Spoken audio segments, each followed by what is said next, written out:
Hello students, welcome to our YouTube channel एग्जामोस्फेयर।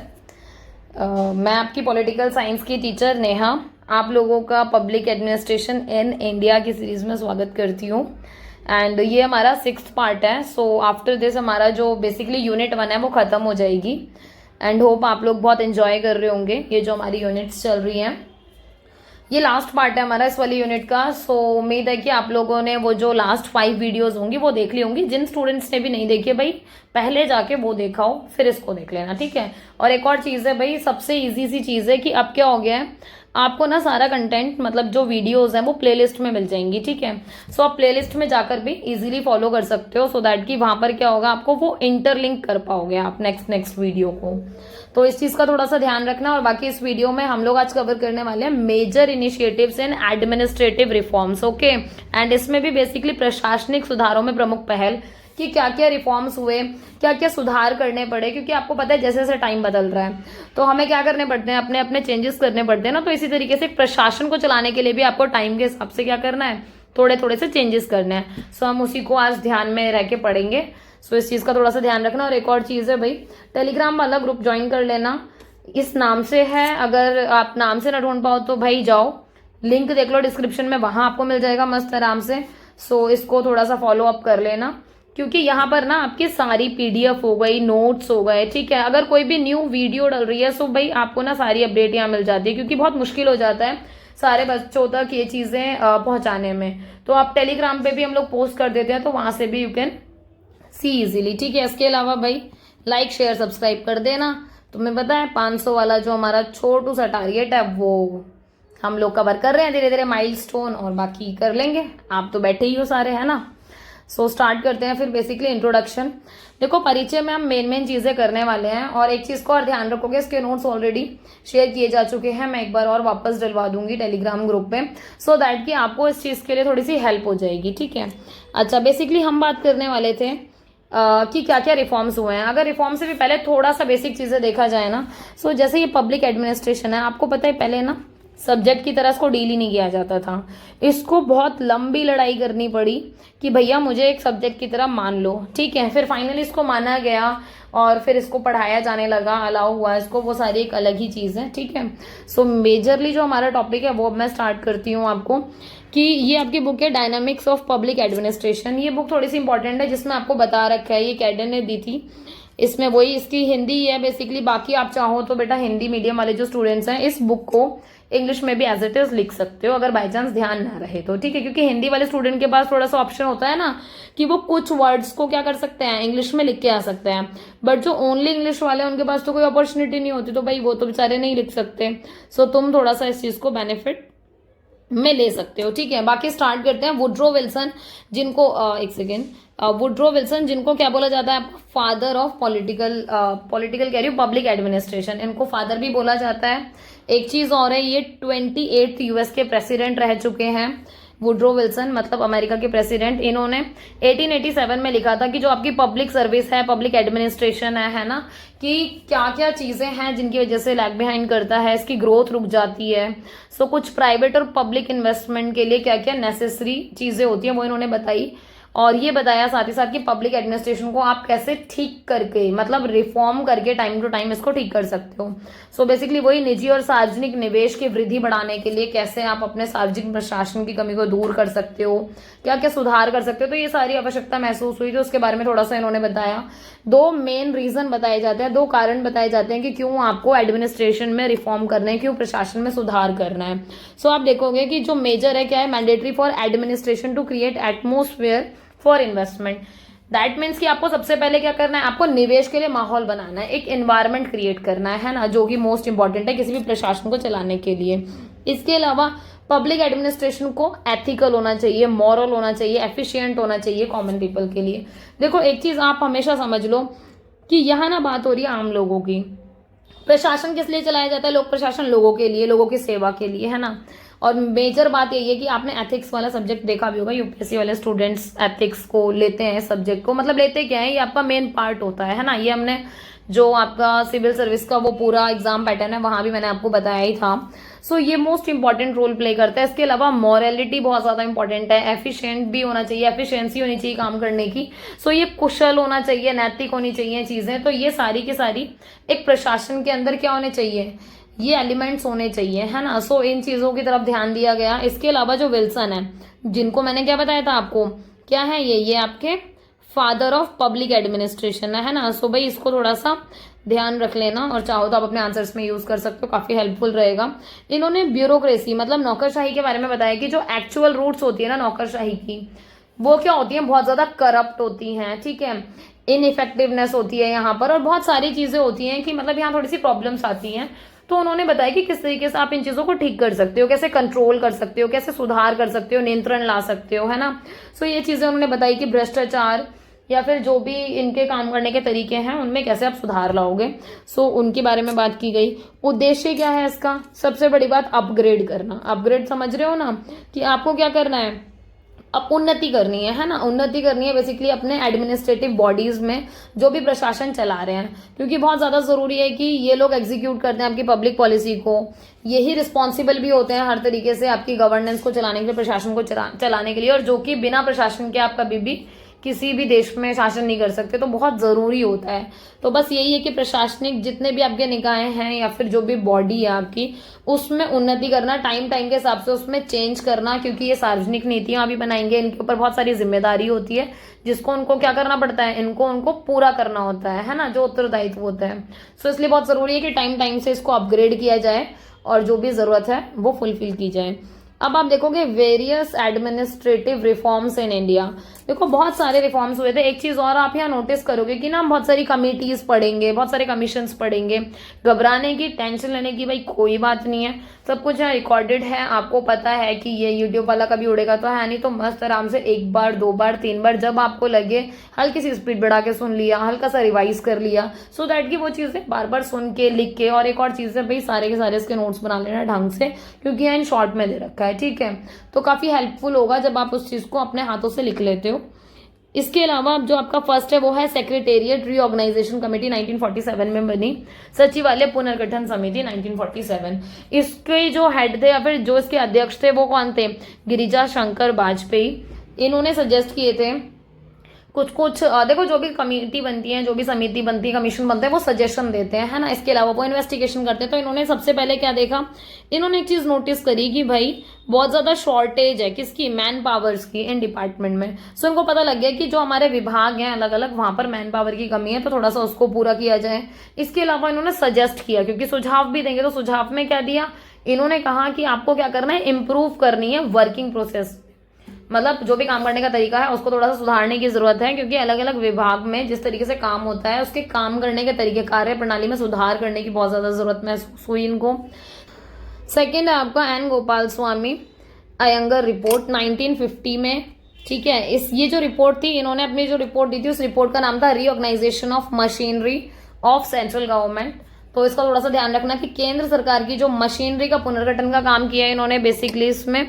इसके अलावा आप देखोगे इन्होंने क्या रिकमेंड किया है, इन्होंने grouping of ministers, improvement in the capabilities, मतलब कि जितने भी आपके मंत्रालय हैं जो भी वो ग्रुप में वर्क करते हैं, या फिर जितने मेजर ग्रुप्स बनाए हुए हैं अलग अलग विभाग में काम करने के लिए, उनकी क्षमताओं में सुधार करने की बात इन्होंने कही, क्योंकि इनको जरूरत महसूस हुई होगी ऐसी, ठीक है। नेक्स्ट है आपका एडी गोरवाला कमेटी 1951 में।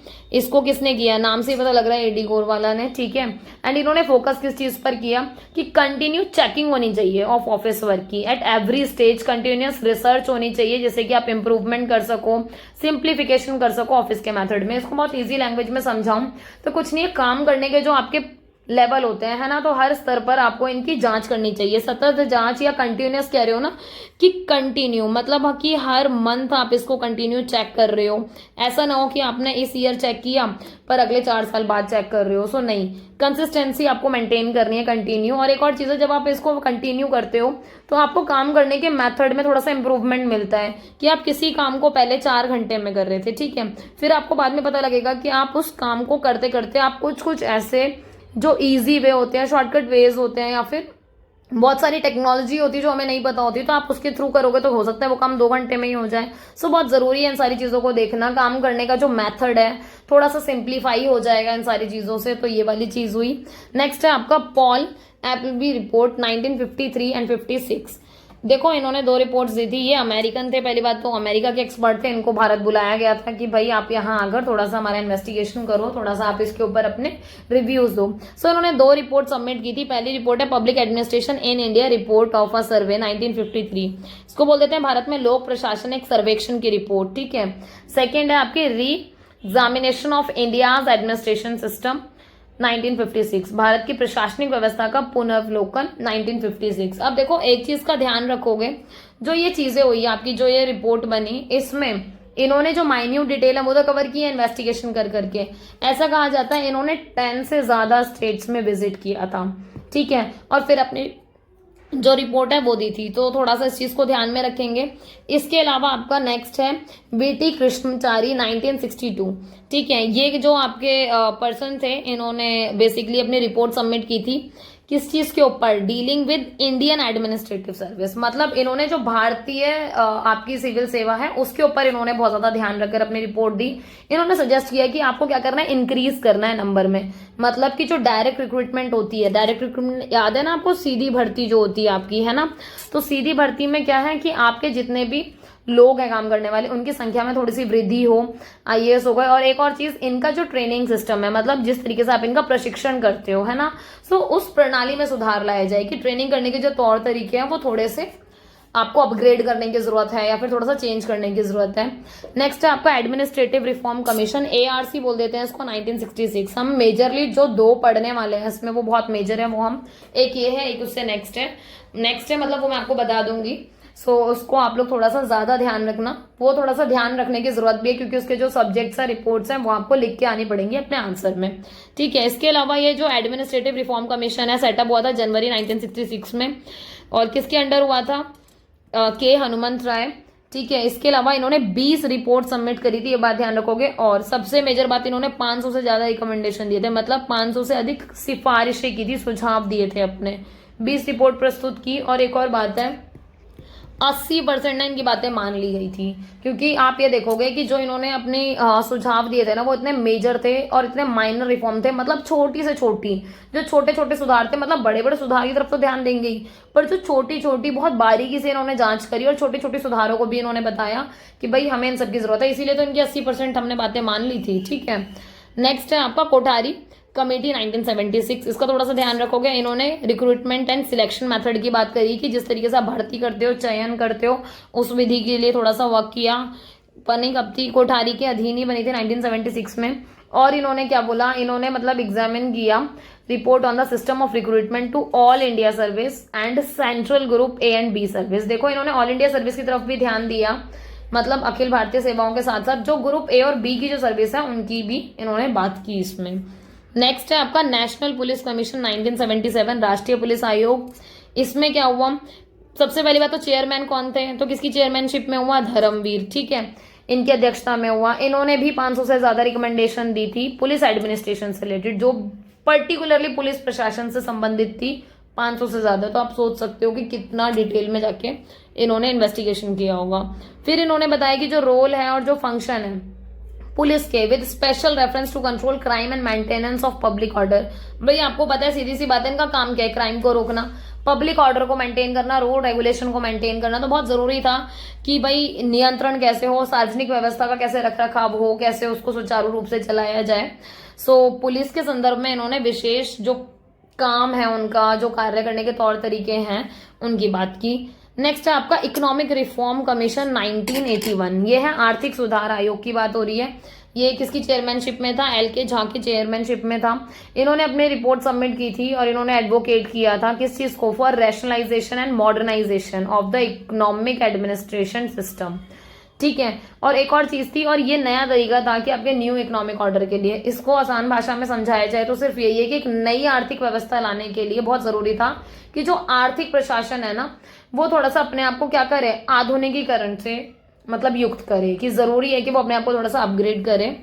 नेक्स्ट आपका commission on centre state relation 1983, ये मोस्ट इंपॉर्टेंट है। ये आपका ना कॉम्पिटेटिव जो एग्जाम है ना वहां भी पूछा जाता है। ये कल को जो हमारे कई बारी जो बच्चे सीयूटी दे के आए होंगे रेगुलर वाले स्टूडेंट, तो वहां भी ये पूछा जाता है। और आप देखोगे ना ये बहुत बेसिक चीज है कि कोई भी पूछ लेगा नॉर्मल कि अरे उस कमेटी का या उस कमीशन का क्या नाम था वो जो सेंटर स्टेट के लिए थी। सो आपको थोड़ा सा पता हो कि सरकारिया, ठीक है, तो सरकारिया कमीशन बोल देते हैं बेसिकली इसको।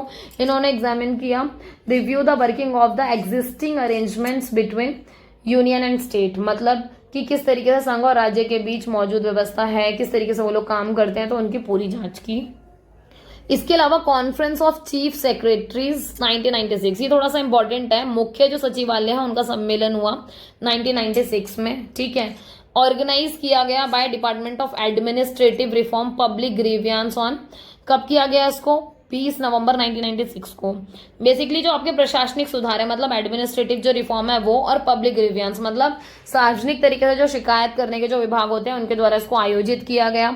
इन्होंने फोकस किया कि किस तरीके से अकाउंटेबिलिटी को इंट्रोड्यूस करना है, ओपन और सिटीजन फ्रेंडली गवर्नमेंट होनी चाहिए आपकी। इसके अलावा इन्होंने ध्यान किया कि किस तरीके से आपको इम्प्रूव करना है जो भी पब्लिक सर्विस की परफॉर्मेंस है, इंटीग्रिटी कैसे करनी है, तो इन सारी चीजों की तरफ ध्यान दिया गया।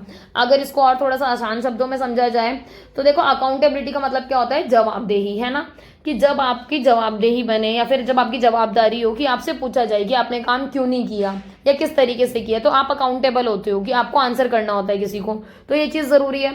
ओपन और सिटीजन फ्रेंडली गवर्नमेंट हो, मतलब कि गवर्नमेंट के और सिटीजन के आपस में कॉन्टेक्ट्स बहुत अच्छे हों, कि अगर गवर्नमेंट को कोई अपनी बात पहुंचानी है तो वो हम तक बहुत आसानी से पहुंच जाए, ठीक है। पॉलिसी जो ऐसी हो वो लोगों की भलाई के लिए हो, वेलफेयर के लिए हो, सो ये सारी चीजें हो। इसके अलावा परफॉर्मेंस को इम्प्रूव करना, मतलब कि अगर आपको कोई सरकारी कागज भी बनवाना है तो हर चीज का एक टाइम होना चाहिए, एक रूल रेगुलेशन होना चाहिए। जैसे आज के टाइम पर क्या होता है, मेजरली 14 डेज मिलते हैं आपको किसी भी डॉक्यूमेंट के लिए, ठीक है। सो ये आपका इम्प्रूविंग ही तो है ना, वरना एक टाइम ऐसा था कि आप मतलब पता नहीं कितने कितने महीनों से धक्के खा रहे हो, वो कागज ही नहीं बन के आ रहा आपका। सो बहुत ज्यादा जरूरी है कि ये जो आपकी सार्वजनिक सेवाएं हैं इनका थोड़ा सा ध्यान रखना। इसके अलावा आप एक और चीज देखोगे इन्होंने और किस किस चीज का ध्यान दिया। अब देखो जो आपका कॉन्फ्रेंस ऑफ चीफ सेक्रेटरीज में बात हुई थी ना, यही टॉपिक ना कुछ कुछ आगे रिपीट होंगे, और जब वो रिपीट होंगे तो आपको समझ में आ जाएगा कि भाई इनकी कितनी ज्यादा जरूरत है, और इसीलिए तो ये चीज क्या होती है आपकी आगे जाके फिर इंप्लीमेंट होती है या लागू होती है। एक है आपका right to information and transparency. भाई सीधी सी बात है, सूचना का अधिकार और पारदर्शिता, ये बात समझ में आती है ना, कि अब क्या होता है, अब कुछ भी प्रॉब्लम होती है, लोगों को कोई जानकारी चाहिए तो वो सीधा सीधा क्या करते हैं, वो कहते हैं भाई हमें आरटीआई लगानी है, ठीक है। आरटीआई से क्या होता है, आप भाई आरटीआई लगाते हो, जिसको आपको जिस भी विभाग की सूचना चाहिए हो, जिस डिपार्टमेंट की इन्फॉर्मेशन चाहिए, आप तुरंत आरटीआई लगाते हो, आपको एक पर्टिकुलर टाइम के अंदर अंदर क्या होता है, आपको आपकी इन्फॉर्मेशन मिल जाती है। ऐसी ट्रांसपेरेंसी का मतलब है आर पार दिखना, तभी तो पारदर्शिता बोल रहे हैं कि सब कुछ ट्रांसपेरेंट रहे, कि अगर आपको कुछ भी पूछना है गवर्नमेंट से या कोई भी चीज है, आरटीआई की वजह से ही तो वो पारदर्शिता मेंटेन हो पा रही है। इसके अलावा आपको क्या करना है, कंप्यूटराइजेशन करना है ह्यूमन रिसोर्स मैनेजमेंट का एंड पब्लिक सर्विसेज का। मतलब कोई भी डिटेल है भाई, अब डिजिटल का जमाना है तो सीधा सीधा कंप्यूटर पे चढ़ाओ, जिससे कि घर बैठकर मैं भी उस चीज को देख सकूं और आप भी देख सको, ठीक है। इसके अलावा formulation of citizens charter by all ministers with public interfaces, मतलब आपको पता है कि सार्वजनिक तरीके से सभी मंत्रालयों द्वारा जो भी नागरिक चार्टर है वो तैयार करना। इसके अलावा developing grievance redressal machinery, that means कि अगर आपको कोई कंप्लेन करनी है तो उसके लिए भी एक पर्टिकुलर विभाग हो जहां जाकर आप अपनी बात रख सको, वरना ऐसा होता है लोगों को बहुत सारी प्रॉब्लम्स होती है, शिकायत होती है, पर उन्हें समझ नहीं आता कि भैया हमें कहाँ जाकर कुछ कहना है या बताना है, ठीक है। सो इस वाली चीज की बात हुई। इसके अलावा इनिशिएट किए गए सिविल सर्विस रिफॉर्म्स को, ट्रांसफर को, प्रमोशंस को, इन सब की बात की गई कि भाई अगर आप इनका स्थानांतरण कर रहे हो, एक तो सुधार की बात की गई, स्थानांतरण कर रहे हो, पदोन्नति कर रहे हो, तो किस तरीके से हो, क्या हो, तो इन सब की शुरुआत की गई, तो इस सम्मेलन में बात हुई थी, ठीक है। नेक्स्ट है आपका चीफ मिनिस्टर कॉन्फ्रेंस। अब देखो वो हुई थी आपकी, किसकी हुई थी, यहां ध्यान रखो, चीफ सेक्रेटरीज की हुई थी, ठीक है। ये किसकी, चीफ मिनिस्टर की, जितने भी आपके स्टेट के सीएम्स हैं उनके बीच में हुई 1997 में। इन्होंने भी नेशनल डिबेट की एक्शंस के ऊपर, मतलब इन्होंने कहा कॉन्फ्रेंस ऑफ चीफ सेक्रेटरीज, मतलब जितने भी मुख्य सचिव हैं उनका सम्मेलन हुआ और इन्होंने अच्छी खासी बहस की एक्शन के ऊपर, ठीक है। सो इन्होंने एक्शन प्लान बनाया था बेसिकली, और किस चीज के लिए, for effective and responsive government adopted on May 24, 1997, मतलब 24 मई 1997 को अपनाई गई एक योजना थी बेसिकली, जो प्रभावी तरीके से उत्तरदायी सरकार के लिए काम करेगी। इन्होंने क्या क्या कंपोनेंट बताए, इन्होंने मेजरली 3 कंपोनेंट बताए थे। एक तो ये कि आपके जो गवर्नमेंट है वो अकाउंटेबल और सिटीजन फ्रेंडली। देखो अगर ध्यान से सुन रहे हो तो अभी के अभी रिलेट कर लोगे आप कि अभी इससे पहले मैंने आपसे बोला था ना कुछ चीज आपकी क्या होंगी, रिपीट होंगी, देखा हो गई रिपीट, है ना। सो अकाउंटेबल और सिटीजन फ्रेंडली की बात होगी कि भाई जवाबदेही भी होगी और आप नागरिक अनुकूल होंगे, ठीक है। दूसरा क्या है, ट्रांसपेरेंसी, राइट टू इन्फॉर्मेशन, ये बात भी हो गई रिपीट, मैं बोल ही रही थी। अब क्या होगा, अब देखना तुम्हें चीजें थोड़ी सी आसान होती जाएंगी, क्योंकि चीजें जहां रिपीट होती है तो वहां याद करने में आसानी रहती है, ठीक है। ट्रांसपेरेंसी, पारदर्शिता और सूचना का अधिकार पीछे भी था, यहाँ भी था। दैट मीन्स कि इनको भी जरूरत महसूस हुई कि हाँ यार होना तो चाहिए। नेक्स्ट है आपका improving the performance and integrity of public service. ये बात भी थी कि भाई आपको इंप्रूव करना है उनकी परफॉर्मेंस को, कि किस तरीके से काम को और बेहतर किया जा सके, किस तरीके से इंटीग्रिटी हो सके पब्लिक सर्विस की। तो ये तीनों पॉइंट तो हमारे सारे रिपीट ही थे, तो इनको तो हमें याद करने में मेहनत ही नहीं लगी, ठीक है।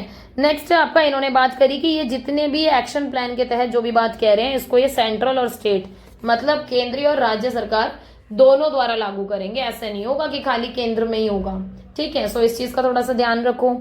नेक्स्ट है आपका first administrative reform commission 1966 to 1970, मतलब प्रथम प्रशासनिक सुधार आयोग।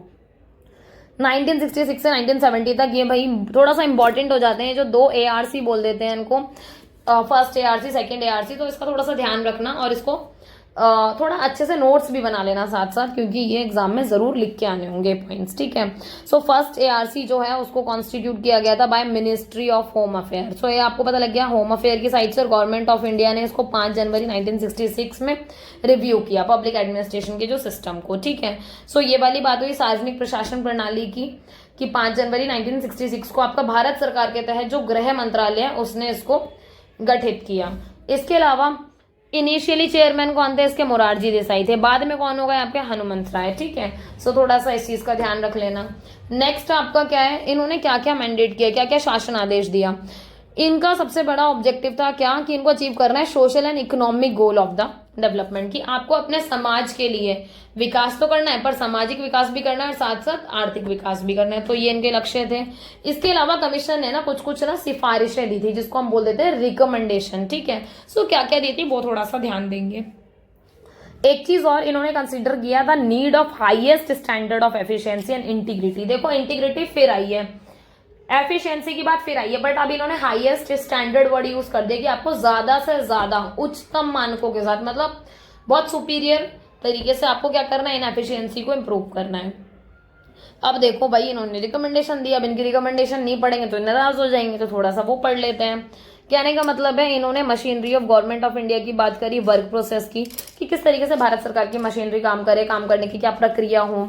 Planning machinery at all level, मतलब सभी स्तरों पर योजना मशीनरी की बात हो रही है। सभी स्तर की बात यह समझ रहे हो ना, चाहे यहाँ सेंट्रल हो चाहे यहाँ स्टेट हो। तीसरा तुम समझ ही गए होंगे, बहुत समझदार हो मुझे पता ही है, लोकल वाला, ठीक है। सो हर जगह की बात हो रही है। इसके अलावा सेंटर स्टेट रिलेशनशिप, मैंने आपको बताया सरकारी कमीशन इसी चक्कर में बना। एडमिनिस्ट्रेशन एट स्टेट लेवल, देखो स्टेट के लेवल पर भी इन्होंने अलग से काम करने की जरूरत मतलब महसूस हुई इनको, तो इन्होंने रिकमेंड किया, क्योंकि बहुत ज्यादा जरूरी हो जाता है कि स्टेट के लेवल पर भी प्रशासन ढंग से काम करे। इसके अलावा फाइनेंशियल एडमिनिस्ट्रेशन, मतलब वित्तीय प्रशासन हो गया, पर्सनल हो गया, ठीक है, पर्सनल वाला हो गया आपका। इसके अलावा इकोनॉमिक एडमिनिस्ट्रेशन, आर्थिक प्रशासन, डिस्ट्रिक्ट, जिला, एग्रीकल्चर, कृषि से रिलेटेड, और रिड्रेसल ऑफ सिटीजन ग्रीवियंस, मतलब वही शिकायतों का निवारण करने के लिए। सो ये इन्होंने रिकमेंडेशन किए कि भैया इन सब पे थोड़ा थोड़ा सुधार करने की बहुत ज्यादा जरूरत है, या काम करने की जरूरत है। अब एक चीज का ध्यान दोगे, हमने बात पढ़ी थी 20 रिपोर्ट दी थी, और इन्होंने कितने ज्यादा 500 से ज्यादा इन्होंने रिकमेंडेशन दिए थे। इसी का डेटा बताया था ना मैंने आपको अभी, कितना कि 80% इनकी रिपोर्ट्स मान ली गई थी, ठीक है। सो थोड़ा सा रिपोर्ट्स देख लो कि आपको पता है प्रॉब्लम ऑफ रिड्रेस किया इन्होंने सिटीजन ग्रीवियंस को, नागरिक शिकायत को, देखो कितनी प्रायोरिटी मिल रही है। सो इसके लिए अलग से इन्होंने कहा मशीनरी होनी चाहिए पूरी योजना के लिए, प्लानिंग के लिए। उसके बाद क्या हुआ, अगर आपको प्लानिंग को भी बिल्कुल अंतिम फेज तक ले जाना है फाइनल के लिए, अलग से हो उसके लिए पब्लिक सेक्टर अंडरटेकिंग, कि सार्वजनिक क्षेत्र के जो भी उपक्रम है उनकी बात हो रही है। फाइनेंस, अकाउंट्स एंड ऑडिट की बात हो रही है, कि वित्त, लेखा परीक्षक, इनके लिए भी पूरा प्रॉपर इंतजाम हो। इकोनॉमिक एडमिनिस्ट्रेशन, आर्थिक प्रशासन बहुत ज्यादा जरूरी है। अगर आपको अपना अच्छे से विकास करना है तो भैया बिना आर्थिक रूप से तो आप नहीं कर सकते, है ना, आर्थिक को छोड़ नहीं सकते, इकोनॉमिक को। Machinery of government of India और उनका वर्क प्रोसेस, ही एग्जैक्ट वही वाली बात हो गई जो अभी पढ़ी। लाइफ इंश्योरेंस एडमिनिस्ट्रेशन की जरूरत है, जीवन बीमा। सेंट्रल डायरेक्ट टैक्सेस एडमिनिस्ट्रेशन, वही केंद्रीय प्रत्यक्ष कर प्रशासन। इसके अलावा क्या है आपकी यूनियन टेरिटरी और नेफा। नेफा समझ रहे हो, नॉर्थ ईस्टर्न फ्रंटियर एजेंसी। ये इतना इंपॉर्टेंट है ना, तुम सारे 12th में पढ़ के आए हो, पर मुझे पता है तुम में से 2-4 को ही याद होगा ये, है ना। सो इस चीज को थोड़ा सा ना रिकॉल करना शुरू करो, चीजों को लिंक करना शुरू करो, क्योंकि जो चीजें हमें पता है वो चीज हम वापस रिकॉल कर लेते हैं तो लिंक बहुत अच्छा बनता है ना। तो थोड़ा सा ध्यान कर लो, और ना रहे ध्यान तो भाई बादाम बादाम खाना शुरू कर दो, ठीक है। नेक्स्ट है आपका 11th का पर्सनल एडमिनिस्ट्रेशन, व्यक्तिगत प्रशासन, delegation of financial and administration power. So ये बहुत जरूरी है वित्तीय और प्रशासनिक शक्तियों का, ठीक है। सेंटर स्टेट रिलेशनशिप वाली बात हमें पता चल गई। राज्य का प्रशासन पता लग गया। स्मॉल स्केल सेक्टर, ये आपको बताना चाहिए थोड़ा सा, लघु जो उद्योग है उसको भी थोड़ी वैल्यू दी जानी चाहिए, क्योंकि होता क्या है कि ये जो लघु उद्योग है ये आपका रूरल एरिया में बहुत ज्यादा डेवलपमेंट में हेल्प करता है। रेलवे आपको पता है बहुत जरूरी है, ठीक है। ट्रेजर्स आपको पता है जो आपका जो भी भंडारण होता है उससे related. Reserve bank of India most important है।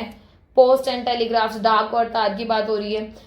साइंटिफिक डेवलपमेंट, वैज्ञानिक विभाग, मतलब ये 20 ऐसे रिपोर्ट्स थी जिनके ऊपर इन्होंने अपना बहुत ज्यादा ध्यान खींचा था कि हाँ भाई सरकार को अवगत कराया कि आप थोड़ा सा इन चीजों का भी ध्यान रखें या फिर इन पे काम करें। फाइनल वही 500 के आसपास रिकमेंडेशन हुई और ऑलमोस्ट कितना 80% जो है आपकी रिकमेंडेशन मान ली गई थी कमीशन के द्वारा। सो इस चीज का थोड़ा सा ध्यान रखना, ठीक है। इसके अलावा नेक्स्ट है आपका जो मैंने आपको बोल रही थी दूसरी, सेकेंड ARC बोल देते हैं ना इसको, यहाँ लिखा भी हुआ है ना। सो इस चीज को थोड़ा सा ध्यान रखेंगे कि सेकेंड ARC में आपका क्या आ रहा है। सबसे बड़ी बात 2005 में है, तो ये दोनों चीजें थोड़े से ईयर याद रहे और दोनों का थोड़ा सा बाइफरकेट, कुछ चीजें रिपीट होंगी और इसमें कुछ चीजें नई ऐड होंगी, तो वो ध्यान रखना। सेटअप हुआ 2005 में, ठीक है, 2005 में बनी। इसके अलावा इसमें ब्लूप्रिंट तैयार किया गया पब्लिक एडमिनिस्ट्रेशन सिस्टम के लिए कि भाई भारत में सार्वजनिक प्रशासन प्रणाली में क्या क्या सुधार लाए जाएं। पूरा ब्लूप्रिंट मिलता है ना, जैसे आप बोर्ड दे के आए हो अभी, तो आप लोगों को भी पूरा ब्लूप्रिंट मिला होगा, ठीक है, कि ब्लूप्रिंट में क्या क्या होता है कि कितने नंबर का आ रहा है आपका क्वेश्चन पेपर, कितने चैप्टर से कौन कौन सा क्वेश्चन बन रहे हैं, तो ये सारी चीजें, मतलब सारी चीजों का आपको एक ब्लूप्रिंट मिल जाएगा, एक स्ट्रक्चर मिल जाएगा, तो वो यहाँ इन्होंने तैयार किया। इसको हेड किसने किया, चेयरपर्सन कौन थे, वीरप्पा मोइली, 3 मेंबर्स के साथ और किया था, ठीक है। इसके अलावा आपके एक मेंबर ऑफ सेक्रेटरी भी थे, तो 3 सदस्यों के साथ एक सदस्य सचिव के साथ अध्यक्ष वीरप्पा मोइली की अध्यक्षता में हुआ ये। मैंडेट क्या क्या किया, देखो शासन आदेश क्या क्या दिया, इन्होंने सजेस्ट किया कि क्या हमें अचीव करना है, proactive, responsive, accountable, sustainable and efficient administration of at all government level. All government level समझ में आ रहा है, तीनों लेवल जो अभी मैंने आपको बताया, ठीक है। सो ये वाली बात तो हमें ध्यान रहेगी। इसके अलावा देखो अकाउंटेबल का मतलब 10 बार रिपीट हो चुका है अब तक, तो तुम्हारे खून में भूल जानी चाहिए थी वैसे ये बात कि जवाबदेही की बात हो रही है। सस्टेनेबल हो, सतत हो, मतलब कंटिन्यू चले, है ना। एफिशिएंट हो कि भाई प्रॉपरली एफिशिएंसी के साथ वो काम कर सके पूरे कुशल तरीके से, तो ये बहुत जरूरी है। सक्रिय हो, उत्तरदायी हो, टिकाऊ हो और कुशल प्रशासन के लिए इन्होंने कुछ कुछ सुझाव दिए, क्योंकि एक प्रशासन में जब तक ये सारी चीजें नहीं होंगी तब तक वो प्रशासन बढ़िया तरह काम नहीं कर सकता, ठीक है। रिव्यू किया इन्होंने किस किस चीज पे, बेसिकली वही आपका जो स्ट्रक्चर ऑफ गवर्नमेंट है, मतलब पूरा संगठनात्मक संरचना की बात करी। एथिक्स इन गवर्नेंस, शासन में नैतिकता, मैंने आपको बताया ही था कि नैतिकता बहुत ज्यादा जरूरी होती है, ठीक है। इसके अलावा आप देखोगे पर्सनल एडमिनिस्ट्रेशन की बात हुई, व्यक्तिगत प्रशासन, यहाँ पर भी इन्होंने स्ट्रेंथनिंग किया फाइनेंशियल मैनेजमेंट को, क्योंकि वित्तीय प्रबंध अगर बढ़िया नहीं होगा तब तक आप बहुत बढ़िया अपने यहाँ विकास नहीं करा सकते। स्टेट लेवल पर इन्होंने काम किया कि भाई स्टेट लेवल पर क्या होना चाहिए, राज्य के स्तर पर प्रभावी प्रशासन काम करे इफेक्टिवली। आप देखोगे डिस्ट्रिक्ट एडमिनिस्ट्रेशन की बात हुई, वही जिला प्रशासन में भी चाहिए आपको। लोकल सेल्फ गवर्नमेंट एंड पंचायती राज, देखो ये चीज थोड़ी सी अलग आई, अब तक नहीं बढ़ी आपने, पर पंचायती राज वाली चीज हुई, हालांकि आप सेकंड यूनिट में पढ़ोगे प्रॉपर इसका, है ना। बट आप ये देख रहे हो कि एडमिनिस्ट्रेशन में भी इस पर ध्यान दिया गया, क्यों, क्योंकि मैंने आपको 3 लेवल बताया ना, एक तो सेंट्रल, एक स्टेट और एक लोकल। तो लोकल वाले में क्या है, लोकल में यही तो है आपका पंचायती राज, है ना। सो इस चीज का थोड़ा सा ध्यान रखोगे। इसके अलावा social capital, trust and participation in public service, कि सामाजिक जो पूंजी है, विश्वास और सार्वजनिक सेवाओं में भागीदारी, की ज्यादा से ज्यादा लोग भागीदार रहे, ठीक है। इसके अलावा इन्होंने और क्या बताया, सिटीजन सेंट्रिक एडमिनिस्ट्रेशन, इन्होंने कहा कि जो भी प्रशासन पर काम किया जाएगा वो किसको ध्यान में रखकर किया जाएगा, नागरिकों, कि सेंटर कौन होने चाहिए आप, क्योंकि आप भी तो नागरिक ही हो ना, ठीक है। Promotion of e governance, e governance की बात हुई। ई गवर्नेंस की फुल फॉर्म क्या होगी, इलेक्ट्रॉनिक गवर्नेंस। आपको पता है सारी चीजें अब हम डिजिटली कर लेते हैं, बहुत सारी चीजें होती है। आपको इन्फॉर्मेशन चाहिए, भैया आपने डाली मस्त आरटीआई, आपको इन्फॉर्मेशन आ गई कुछ टाइम बाद, या कोई आपको अपडेट चाहिए, कोई भी इन्फॉर्मेशन, कोई डिक्लेरेशन चाहिए, कुछ चीजें आपको, सारी चीजें की आपको इजिली अवेलेबल हो जाती है, ठीक है। इसके अलावा इशू ऑफ फेडरल पॉलिटी, संघीय राज्य व्यवस्था के जो मुद्दे हैं उनकी बात हो रही है। क्राइसिस मैनेजमेंट, कोई भी संकट आ रहा है तो उसको कैसे प्रबंध करना है। पब्लिक ऑर्डर की बात हो रही है, सार्वजनिक व्यवस्था कैसे आपको स्थापित करनी है, सो उसका भी बड़ा ध्यान रखना है, ठीक है। इसके अलावा देखो इन्होंने कितनी रिपोर्ट दी, 15। पहले कितनी बड़ी थी आपने ARC फर्स्ट में 20 रिपोर्ट, तो थोड़ा सा ध्यान रखना। राइट टू इन्फॉर्मेशन है, ये बात फिर रिपीट हो रही है। अब तो ना सही बता रही हूँ, तुम्हें नींद से भी उठा कोई पूछ लेना तो अब तो तुम कह ही देना कि भाई ARC के थ्रू आया है या RTI, कोई भी पूछे तो, है ना, क्योंकि ये हमें याद हो गया। ये मास्टर की थी गुड गवर्नेंस की, क्योंकि किसी भी देश में अगर आप देखोगे ना सुशासन चल रहा है अगर, तो सुशासन कैसे होगा, या फिर अच्छा शासन बोल सकते हैं, वैसे जो पॉलिटिकल वर्ड है वो सुशासन है। तो आप कैसे कहोगे कि सुशासन चल रहा है, बहुत बढ़िया चल रहा है, जब आपने किसी कंट्री में सूचना का अधिकार दे रखा हो। अगर सूचना का अधिकार है दैट मीन्स कि काम बहुत बढ़िया चल रहा होगा, ट्रांसपेरेंसी होगी, पारदर्शिता होगी, सरकार को पता होगा हमें क्या करना है जनता के लिए, जनता को पता होगा सरकार हमारे लिए क्या कर रही है, तो मस्त बढ़िया चल रहा है, ठीक है। Unlocking human capital, entitlement and governance, ठीक है। केस स्टडी, दैट मीन्स कि मानव पूंजी को अनलॉक करना, पूरा अध्ययन के विरुद्ध अधिकार और शासन, मतलब आपको ये पता है कि हाँ भाई किस तरीके से काम करना है। क्राइसिस मैनेजमेंट की बात हुई, फ्रॉम डिस्पेयर टू होप, मतलब कोई संकट आ गया तो अब सबको पता है जब संकट आते है, कोई परेशानी आती है, हर किसी की होप चली जाती है भाई, मतलब हर किसी को डर लग जाता है, हर किसी को थोड़ा सा नेगेटिविटी आ जाती है, तो उसको होप की तरफ ले जाना। अब होप की तरफ कैसे लेके जाओगे, जब आपको पता है जैसे बाढ़ आती है या कोई भी डिजास्टर एक्टिविटी होती है, तो होता क्या है कि सरकार वहां जल्दी से जल्दी एड्स पहुंचा दी है, चाहे वो खाने पीने की बात हो या लोगों को निकालना हो वहां से, तो लोगों को एक होप होती है। जैसे आपने मूवीज में भी देखा होगा यार, और मूवीज में क्या आप न्यूज में नहीं देखते क्या, बहुत सारे लोगों ने, भगवान ना करे कभी कोई फेस करे, बट देखते हैं हम, आसपास के लोगों ने फेस किया होता है, फिर हम सामने टीवी पे देखते हैं जब न्यूज में आता है कि लोग बहुत ज्यादा परेशान होते हैं जब भी कुछ ऐसी एक्टिविटी होती है। बट जैसे ही वहां से एक हेलीकॉप्टर आता हुआ दिखता है या फिर कुछ लोग हेल्प के लिए आते दिखते हैं, एक आशा दिखती है कि चलो हम बच जाएंगे, चलो कोई तो आ गया मदद के लिए। सो बहुत जरूरी है कि क्राइसिस मैनेजमेंट के लिए प्रॉपर एक विभाग काम करे। एथिक्स इन गवर्नेंस, शासन में नैतिकता होनी बहुत जरूरी है, क्योंकि देखो सीधी सी बात है भाई, अगर आप रूल बना रहे हो, अगर आप पॉलिसी मेकर हो, है ना, एक बात बताओ, अगर आप मेकर हो पॉलिसी के और आपको यही नहीं पता कि ग्राउंड लेवल पर लोग क्या फेस कर रहे हैं, तो आप क्या पॉलिसी बना पाओगे, नहीं बना पाओगे। बहुत जरूरी है कि आप ग्राउंड लेवल पर जाकर वो प्रॉब्लम्स को जानो और फिर नैतिकली उस पर वर्क करो, है ना, मतलब नैतिकली मतलब एथिकली अगर आप इस पे क्या करोगे, काम करोगे, और वो बहुत ज्यादा जरूरी होता है कि आप अपने एथिक्स को नहीं खो सकते काम करते वक्त। Public order, justice for each and peace for all, आपको पता है कि सार्वजनिक व्यवस्था ऐसे मेंटेन करनी है कि सबको न्याय मिले, सभी के लिए शांति हो, ऐसा ना हो कि आप पर्टिकुलर एक सेक्शन के लिए काम कर रहे हो, ऐसा कभी नहीं हो सकता, है ना। सो ये चीज बहुत जरूरी है। लोकल गवर्नेंस आपकी बेसिकली आपको पता है लोकल गवर्नेंस 1, 2, 3, इसको अलग अलग उसमें पार्ट्स में क्या किया गया, डिवाइड किया गया अलग अलग लेवल पर, वो सारा हम सेकेंड यूनिट में पढ़ लेंगे ढंग से, क्योंकि वो पूरा उसी से रिलेटेड है। Capacity building for conflict resolution and friction to fusion, आपको पता है कि संघर्ष समाधान के लिए क्षमता निर्माण, घर्षण से संलयन, दैट मीन्स कि अगर कभी कोई कॉन्फ्लिक्ट हो भी जाए, सो आपको पता होना चाहिए, आपके अंदर क्षमता होनी चाहिए कि भाई मेरे को कैसे इस संघर्ष से छुटकारा पाना है या क्या सोल्यूशन करना है, ओके। इसके अलावा कम्बैटिंग टेररिज्म, आपको पता है आतंकवाद का मुकाबला करना, मतलब आपको ये पता होना चाहिए कि भाई मुझे कैसे इस थ्रेट से बचना है, क्या काम करना है, कैसे डील करना है इस चीज को, तो बहुत जरूरी है कि इसका पर्टिकुलर काम किया जाए इस पे। Social capital A share destiny, आपको पता है सामाजिक पूंजी एक साझा नियति, कि किस तरीके से आपको अपनी कैपिटल को तरीके से यूज करना है, ठीक है। इसके अलावा आप देखोगे पर्सनल एडमिनिस्ट्रेशन की बात हो रही है कि वो किस तरीके से न्यू हाइट्स पर स्केल करेगा, मतलब व्यक्तिगत प्रशासन का नवीनीकरण, कैसे नई ऊंचाइयों को आप छू सकते हो आगे आने वाले टाइम में। प्रमोट करना ई गवर्नेंस को, ये स्मार्ट वे फॉरवर्ड का, मतलब अगर आपको आगे बढ़ना है स्मार्ट तरीके से तो आपको ई गवर्नेंस को फॉलो करना ही पड़ेगा, है ना। सीधी सी बात है यार, एक चीज बताओ, पहले जब आपने कोई भी डॉक्यूमेंट के लिए अप्लाई किया गवर्नमेंट के ऑफिस में जाकर, तो अगर आपको वो पता भी करना था कि भाई वो बना नहीं बना, रिजेक्ट तो नहीं हो गया, आपको वहां मैन्युअली जाना पड़ता था। पर आजकल क्या है, आपने अगर अप्लाई कर दिया तो आप आराम से उसका स्टेटस चेक कर सकते हो कि हाँ भाई वो फेल्ड हो गया, ये भी आ जाएगा किस रीजन से फेल हुआ, ये भी आ जाएगा कि हाँ भाई वो विद इन 14 डेज आप तक आ जाएगा, या फिर स्टेटस अप्रूव हो गया। ये सारी चीजें आप कहाँ से देखते हो, ई गवर्नेंस की वजह से देखते हो ना, तो सारी चीजें डिजिटलाइजेशन की वजह से सारी चीजें आपको हेल्प करती है। Citizen centric administration, the heart of governance, आपको पता है कि जहां प्रशासन अपनी जनता को मध्यस्थ रख के किया जा रहा हो, है ना, कि नागरिक केंद्र हो, नागरिक को ध्यान में रखकर कोई पॉलिसी हो रही है, कोई भी चेंजेस हो रहे हैं, कोई भी सुधार हो रहे हैं, वो प्रशासन सबसे बढ़िया माना जाता है, तो इस चीज का थोड़ा सा ध्यान रखना। Organisational structure of government of India, भारत सरकार की संगठनात्मक संरचना बहुत ज्यादा जरूरी है। अगर स्ट्रक्चर नहीं होगा तो भाई कोई भी कैसे काम करेगा, तो वो बहुत जरूरी। स्ट्रेंथनिंग करना फाइनेंशियल मैनेजमेंट एंड सिस्टम को, कि किस तरीके से आपको वित्तीय प्रबंधन करना है, क्योंकि देखो पूरी प्रणाली तो है आपके पास, जब तक आप उसको सुदृढ़ नहीं बनाओगे, पूरा रिजिडली वर्क नहीं करोगे, उसको स्ट्रेंथनिंग करने के लिए कुछ नहीं हो पाएगा। स्टेट एंड डिस्ट्रिक्ट एडमिनिस्ट्रेशन, सबको पता है कि सेंट्रल हमारा बहुत स्ट्रांग है, ठीक है, बट एक बात बताओ, क्या सेंट्रल सारे स्टेट्स का काम कर सकता है? नहीं कर सकता। तो आपको स्टेट लेवल पर, डिस्ट्रिक्ट लेवल पर, है ना, इन सब पे भी क्या करना पड़ेगा आपको? अपनी गवर्नमेंट को क्या करना पड़ेगा? थोड़ा सा स्ट्रेंथनिंग करनी पड़ेगी, उनको मजबूत बनाना पड़ेगा, सुदृढ़ करना पड़ेगा, ठीक है। सो ये वाली चीज हुई। तो बेसिकली आपका ये वाला एआरसी में था। इसके अलावा आप देखोगे कि जो कोर ग्रुप है एडमिनिस्ट्रेटिव रिफॉर्म्स का, है ना, अंडर द कैबिनेट सेक्रेटरी, इन्होंने फिनिश किया पूरा एग्जामिनेशन का, मतलब जो 15 रिपोर्ट्स दी थी उसके ऊपर पूरा ढंग से विचार विमर्श किया गया, पूरी जांच पूरी हुई इस पे, और कुछ हद तक उन विचारों को अपना भी लिया गया। सो ये जो आपने अभी एडमिनिस्ट्रेटिव रिफॉर्म्स पढ़े हमारे, है ना, ये मोस्ट इंपॉर्टेंट थे। जो लास्ट के 2 रिफॉर्म्स थे ना, है ना, 2 लास्ट वाले रिफॉर्म्स थे, वो ज्यादा इंपॉर्टेंट थे। तो इनकी जो रिपोर्ट्स हैं, आपकी जो सब्जेक्ट्स हैं, थोड़ा सा बेटा इनको ध्यान रख लेना।